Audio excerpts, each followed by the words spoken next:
Well, g'day, Nicola. Welcome to the show. It's great to have you here. Thank you. How are you? Doing well, thanks. So, Awesome. could you tell me whereabouts in the world you are right now? Right now, I am in my gorgeous little, recently moved around office space in my beautiful home office in country Victoria, Mildura. Wow. So, great country. My country. Yeah. Okay. I'm actually here in Sydney. It's what time? It's about 4 in the afternoon or something here. Yeah. Actually in Kurrajong, out near the mountains. So yeah, it's a nice little spot out here. So could you tell me right now what are you working on at the moment? What's the thing that's taking your most focus and attention right now? Yes.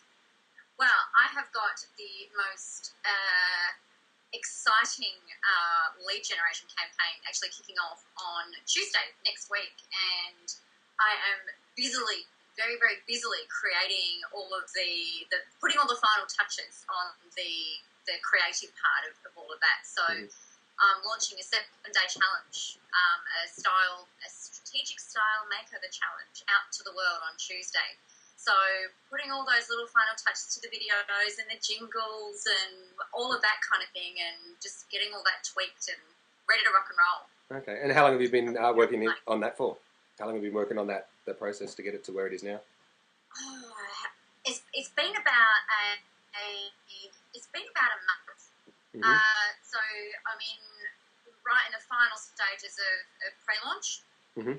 So we've been working on this for the last month on getting this to this stage, and then I'll launch it all next week. So Okay. about a month in later. Yeah. Wow. That's real soon.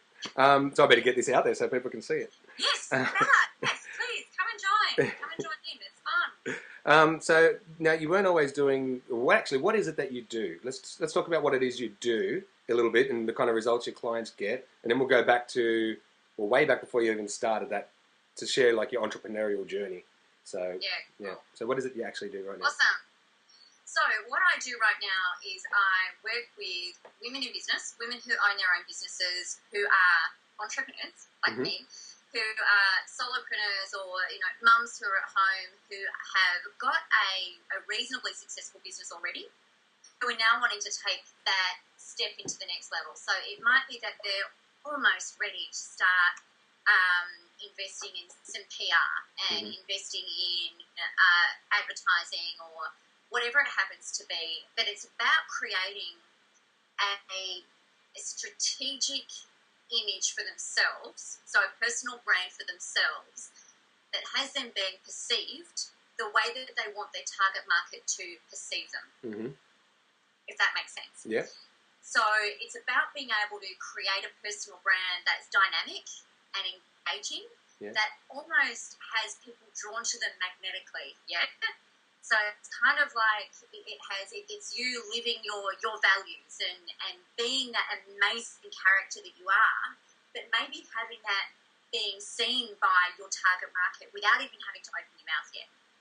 Okay. Yeah. So it's creating that magnetic brand that has your target market kind of going, who the hell is she? And I want to know more about her. What does she do? I want her to take me to that next level. Right. So before you even open your mouth, it's just like you just see this, you go, "Oh, I want some of that." That's it. Because you look at social media. The first thing, you don't hear people talking, right? So you see their posts, you see their photos online.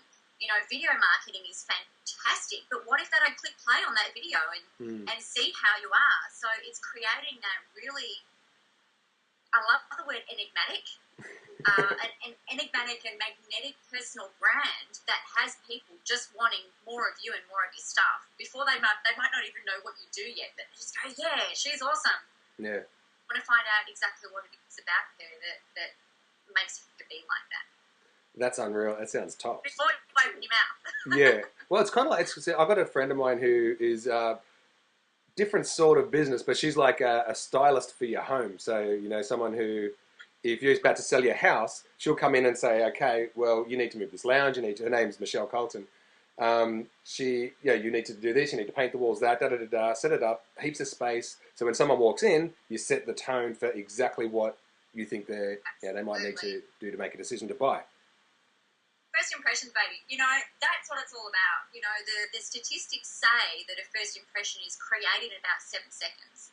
I disagree, particularly with the internet and social media these days. I truly believe that it happens in about milliseconds. So it's about creating that visual imagery that connects and engages and has people wanting more.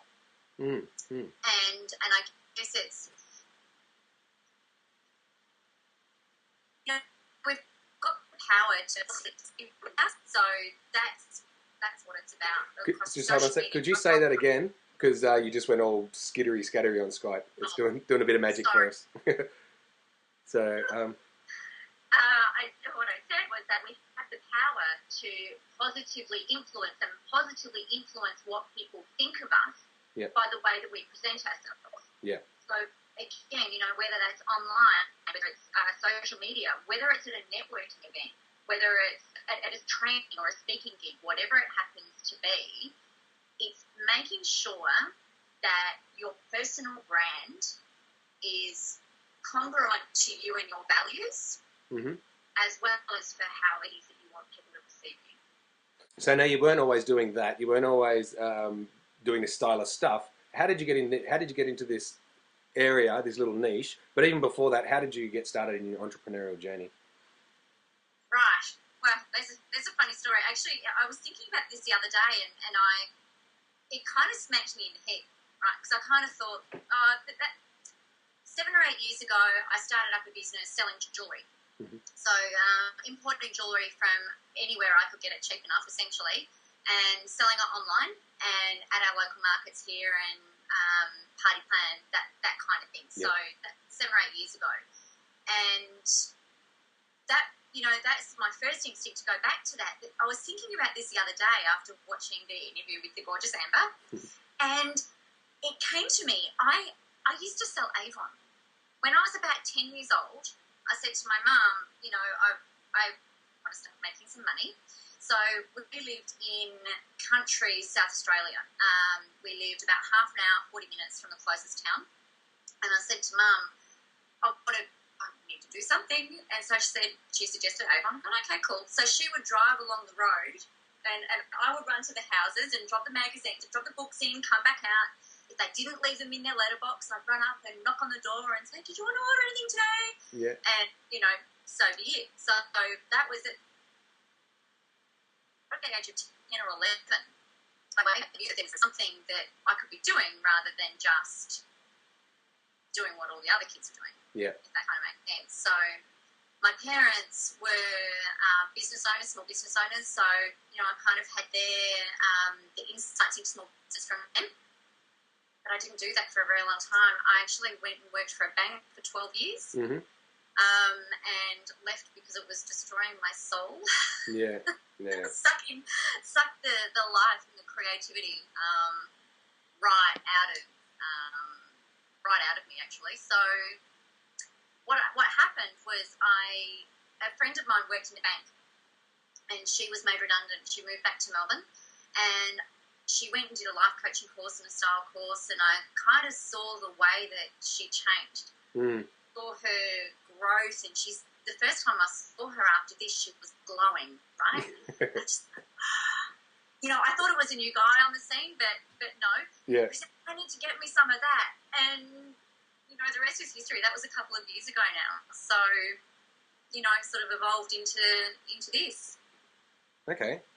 So who were your mentors back then once you got started, that sort of actually guided you down the right path to kind of actually having some success? So could you share some of your failures and also, because we actually learn more from that than people's success, but then share some of the lessons maybe your mentors shared with you and who they were.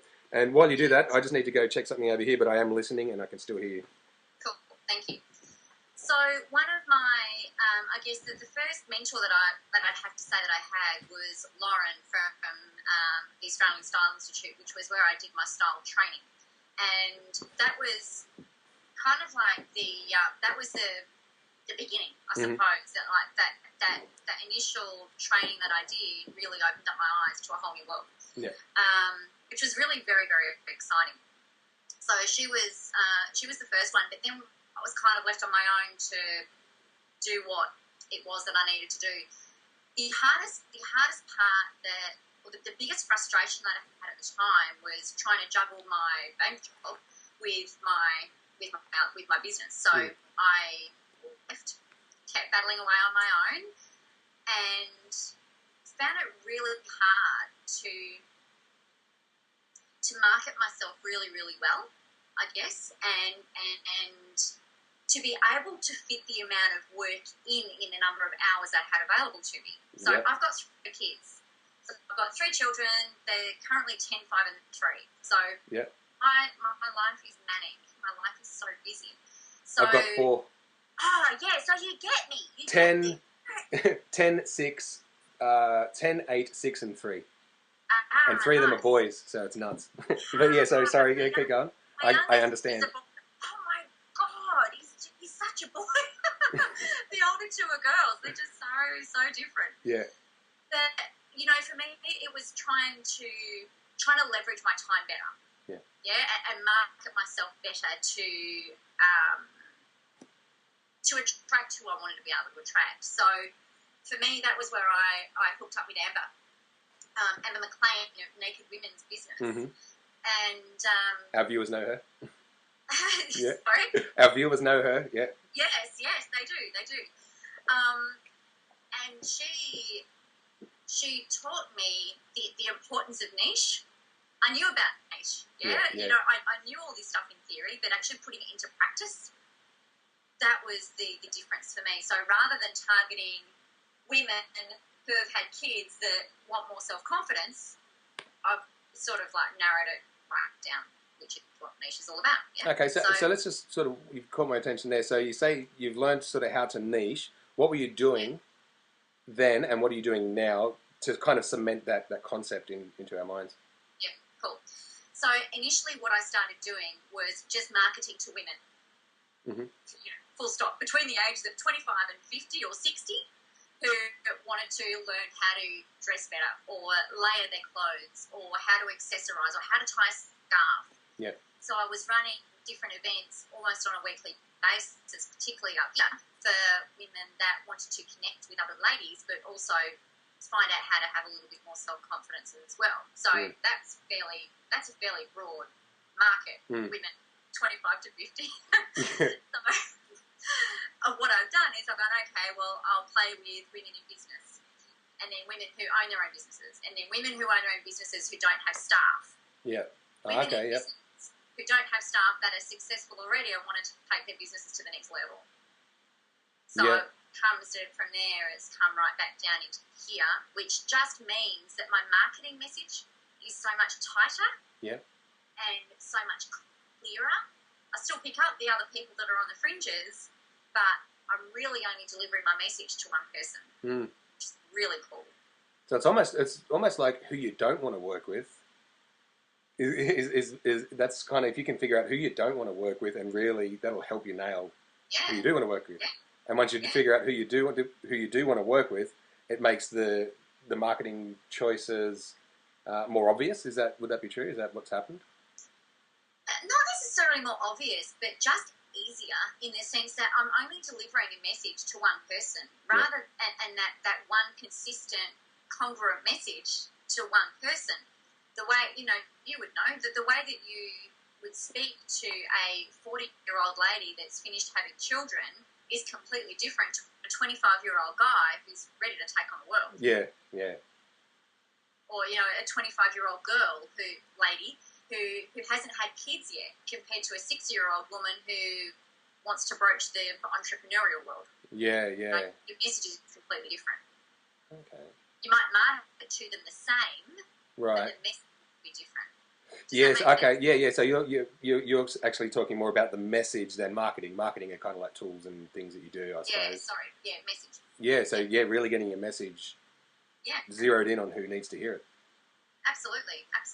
Okay. And therefore, the way that you can present yourself from a personal branding perspective is that you can show your values through how you're presenting yourself, but you're also tapping into what you know is your ideal perfect client, or your prospect, you know exactly what their frustrations are, you know exactly what their values are, and then you can play your branding up to that as well.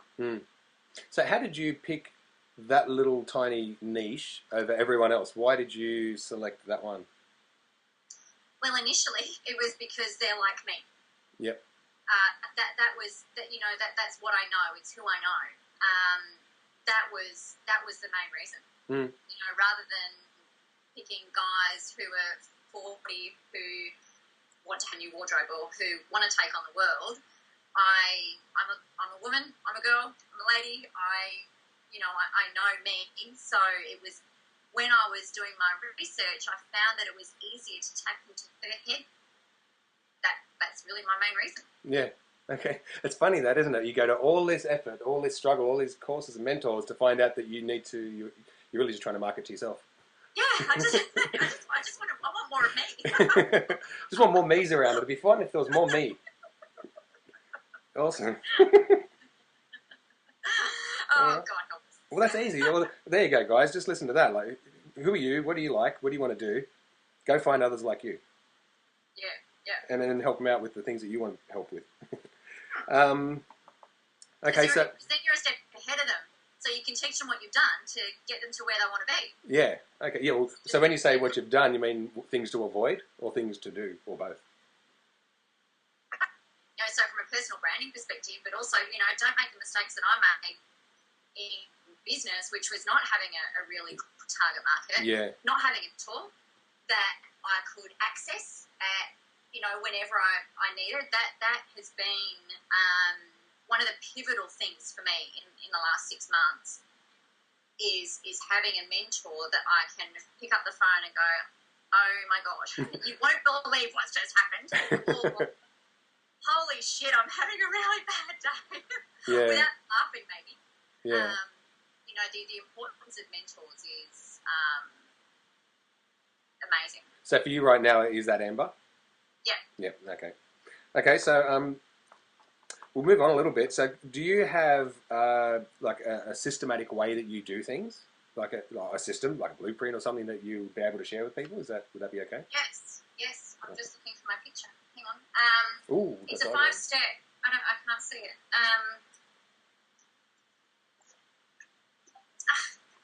Sitting next to me. This is my system. Okay, just hold it up a little bit. There we go. Yep, that's good. Got that. So a lot of what I learn, I teach. Mm-hmm. So I pass it on. Pass it on to my clients, my girls. I pass it on to them. So the first step is all about owning you. So getting back in touch, getting back in touch with you and your values and what your style values are as well. So this is all from a personal branding perspective. Yep. So it's about knowing what really works for you and what makes you sing on the inside as well as on the outside. Yeah. And being able to project that. So getting back in touch with what's going on in your core, I guess, is probably the easiest way of describing that. Then the next one is all about you've got this, you've got this business, right? And you're already successful, but there's a reason that you've come looking for me. So what's going on? There's something that needs to be tweaked, presumably. So what I do with that, it's about creating what I did 6 months ago, creating that structure for what is your ideal business. How does your ideal perfect day look? That kind of thing. Then it's about getting in touch, like what I did, with who your niche is and your target market and who you actually want to play with and how you can tap into their minds and how you can project your personal brand in such a way that does have them being drawn to you almost magnetically, almost effortlessly, if you like. Yeah. Then we've got the strategically marketing yourself through your personal brand, which is around that, like I just said. And the final one's your big-ass destination.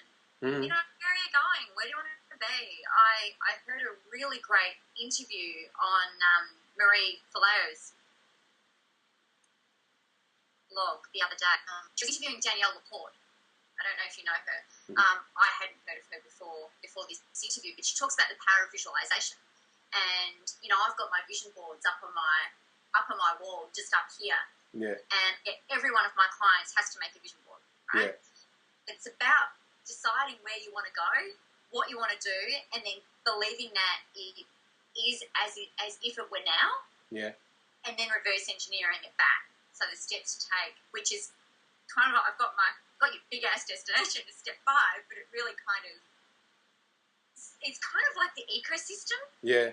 You can't have one step and not the others. Yep.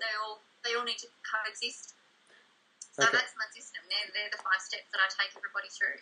So it's almost like you've got the 5 steps, and you got them because you have to put them in some order, but they're all 5 steps within that ecosystem, I guess. Absolutely. Like you said, so. And then they're all held together. Yeah. In that middle by your non-negotiables. Yeah. Oh, tell me about that.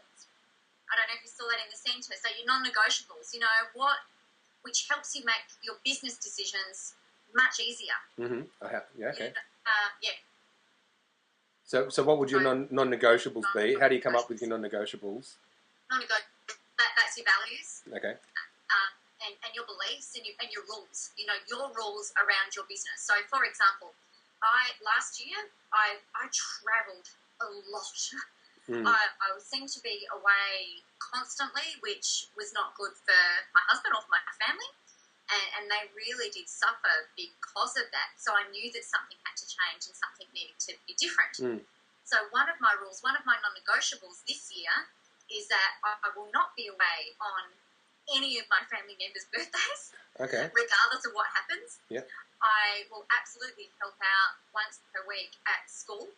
So with the kids, that's a non-negotiable. I will give freely and easily of anything that I've got, except at the expense of my family.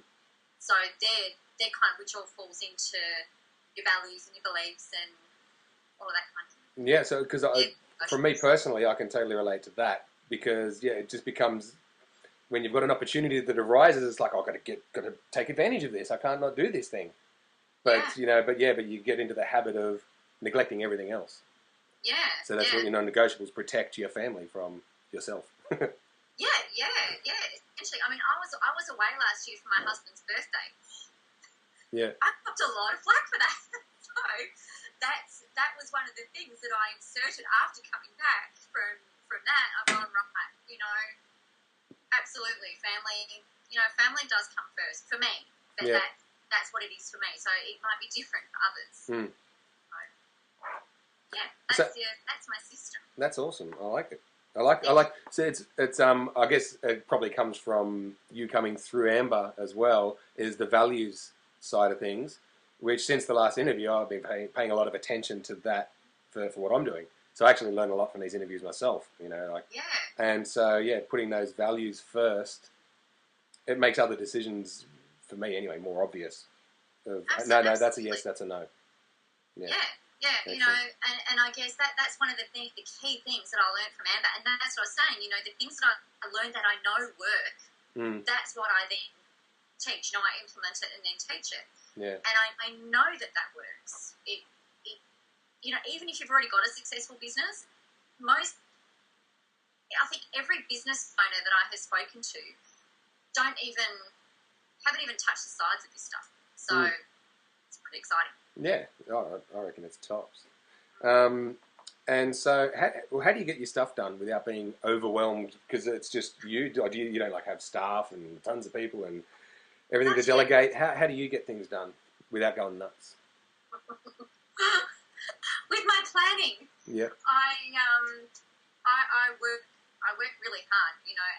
As do most entrepreneurs. We committed to taking action. That's one thing that's another one of my very big, huge things. If you're going to be successful in business, you've got to take action.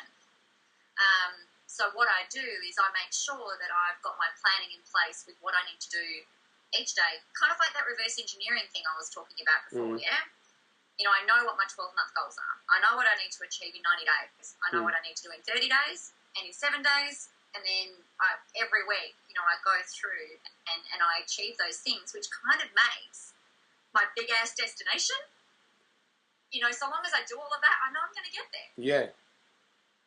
So kind of like a reverse planning, if that makes sense. Yeah. No, it does. Well, and I guess as you go through, you've done your 7 days and you look back, oh, that was good. And then you go to your 90-day point and you go, well, I've done most of that.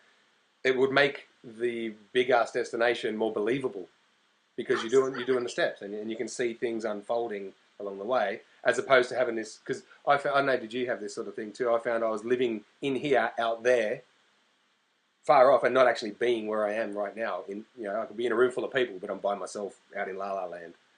And I found I got very frustrated when I was doing that. Did you go through a similar experience?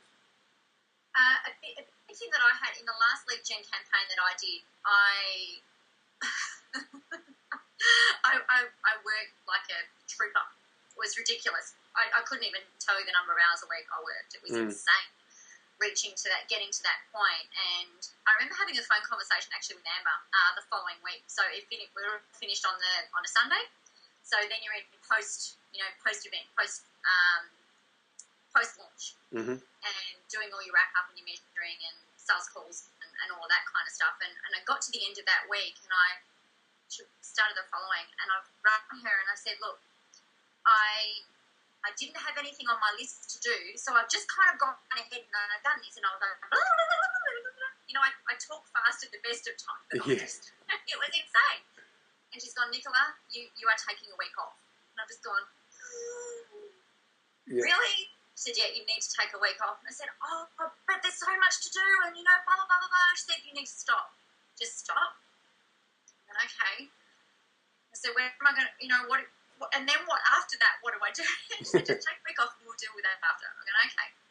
So I took this week off, and it took me 6 days to actually get to the point where I've gone and kind of just rested and felt rested and came back to that almost grounded feeling. Something that I have noticed since doing that is that I'm much more, it's kind of like the hare and the tortoise. I'm being more like a tortoise, knowing that my big-ass destination is inevitable rather than going like a bullet and hitting over one and doing this crazy stuff. Like, it's almost like vomiting out on paper. I've got this stuff in my head, it's just got to get out. That's what I was doing. It was like gobbledygook, but it was non-productive. So the best answer that I can give you to that question is, yes, I have been in that position, and the best thing that I could have done was take time to come back, and incidentally, grace has gone up on my values, on my big values list that I've got on my wall here, because that's what I know that I need to be to know that I'm living an exceptional life, as well as all the other stuff. Yeah. Oh, that's graceful and yeah. No, that's awesome. Thanks for sharing that. So let's say we've got someone out there that wants to get into what you're doing, right? Stylist for people that in business, maybe people like you that want to be like you because they're like you. So what kind of advice would you give for them, because they're just getting started? They feel like that they want to work with you, want to go down that path. What's going to be your first steps that you would lead them down? Yeah, I would absolutely make sure that this is what you really want. First of all, if you go into something that you're not committed to taking action, that you're not committed to doing everything that everybody else is not doing.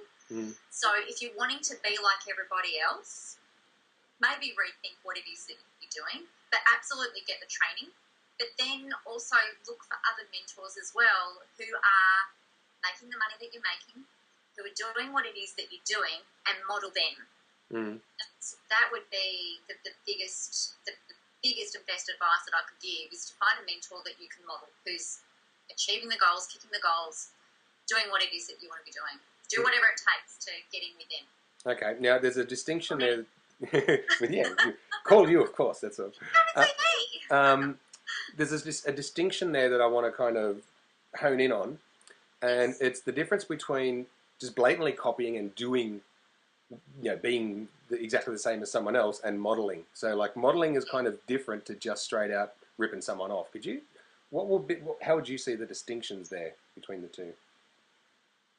Absolutely agree. Absolutely. I missed you. Hang on. Yeah, we're going a bit scattery. That's right. We'll come back. Sorry, what did you say? Okay, we went a bit scattery there on the Skype thing. It's doing a bit of magic. Basically just the distinctions between modelling and a Me Too business. Yes. So ripping people's stuff off is ripping people's stuff off, yeah? Modelling is, they don't have to be necessarily in the, doing exactly what it is that you want to do. But absolutely, if they are successful, what steps are they taking to be successful? So how have they built their business?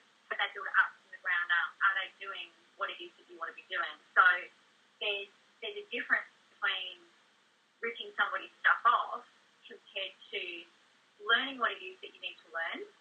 And then you're also drawing from all these other sources as well, kind of pushing it, putting it in your melting pot and letting it all meld and infuse and mix all in with what it is with you and what makes your soul and your heart sing, and then delivering that. Okay. Does that make sense? Yeah, I see. Because from my perspective, I kind of get that because I've done, probably like 3 years of kind of doing all the Me Too stuff and copying and going through, and my website looks like this guy's website, and I've got all the same things on that website's got, and all that. But then, I think you find your own space. When it comes together, and you know it. I don't know. I think you definitely, I feel like in the last couple of months I've been in my flow. Yeah, I don't know if that makes sense. If you're in your flow, you kind of sounds a little bit woo-woo. Yeah. You kind of feel this energy, and I'm sort of buzzing on the inside. If that, I don't know if that makes sense. It's like you're in sync, you're in flow. It works. Yeah, I think if you're feeling that and you're in that now, you know what Nicola's talking about. And if you don't, you need to get in touch with Nicola, so she can teach you how to get in flow. Now, let's see, what do we want to talk about here? Okay, look, if you had to start again and you had $0, right? This is going back. I suppose it's not really your target because you're targeting people who are already successful. Yeah. But if you were to go back and start something from scratch again with no money, what would you do? Research. Mm-hmm. I would not waste the 12, 18 months that I did. Well, it wasn't wasted. Just get really clear on who it is that you want to play with before you start doing any kind of marketing or anything like that. But research your market so that you can create a personal brand that is still you, that still has your character and your sense of flair and has your uniqueness as part of it, really attractive to your target market. So research definitely comes into that. So when you say research, what could the research be? Like, I mean, for most people, they would just, is that Googling stuff? Like, what when you say research your market? All right. So for me, what I did to get really clear on on my target market, so not even my target market, on my ideal perfect client, that one client that I target all of my marketing, all of my videos, all of my blogs is targeted at this one little person that kind of sits behind just here. Yeah. And that's who I'm talking to. Her name is Danny. Yeah. So what I did to create her is I decided, right, what market am I going to play in? And what do I think she'd like? And then I put out on Facebook, I don't know, some of you guys that are watching may have seen me put out posts at the start of this year even, and last year saying, right, I need to speak to 10 ladies who are in business. I need to interview you for half an hour, please pop your hands up and let me know if you're happy to chat. So it's about picking up the phone and speaking to people. Mm-hmm.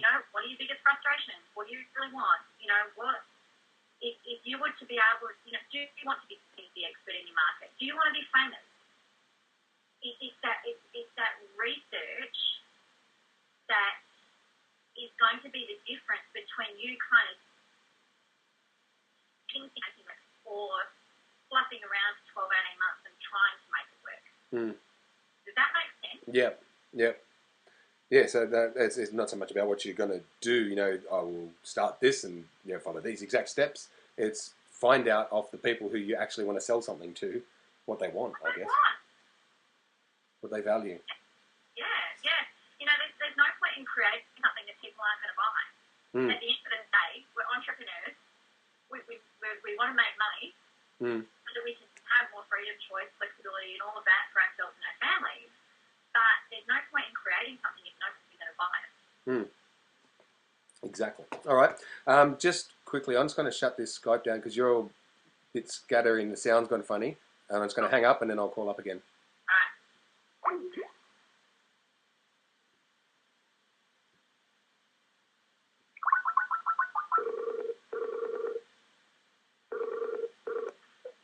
Hey, Hey, hey, and there we go. That's a bit better.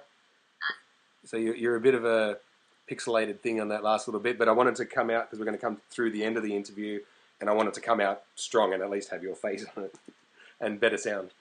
But that's just the magic of Skype. Sometimes it works beautifully, sometimes it doesn't. Absolutely. You've been clear, you've been fuzzy, and that's all right.